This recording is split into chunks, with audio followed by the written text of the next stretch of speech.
Vreau să vă arăt un aparat exclusiv care este acum nou pe piață și mi-am luat și eu mie acasă. Deci este de la Filtre Noi. Compania aceasta este dealerul oficial al acestui aparat.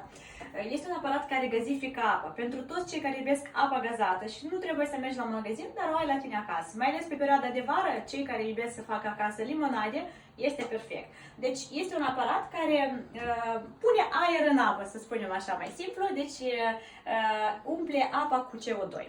Și este foarte simplu, deci am să vă arăt cum funcționează.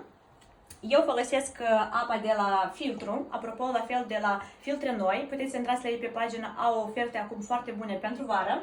Dar puteți, dacă nu aveți filtru acasă, să luați apă din comerț. Este extraordinar de simplu. Așa. Și apăsăm pe buton. Iată așa el îl umple de CO2 și la sfârșit îi lasă puțin azot ca să răcească apa. Și noi o să facem de 3 ori ca să fie apa mai gazată.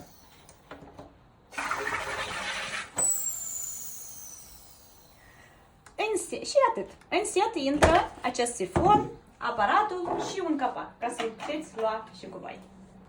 Și iată, în scurt timp, am acasă apă gazată, ea este naturală, apa este din filtru, ceea ce este perfect. Așa că eu vă recomand să intrați pe pagina Filtre Noi, să vedeți, pentru că și la ei, acum pe timp de vară, au o ofertă foarte bună. Cum și-am spus, sunt două tipuri, digital, care merge la lumină, și acesta manual, care mie îmi pare mai comod, că poți să-l iei cu tine la o terasă sau la un barbecue.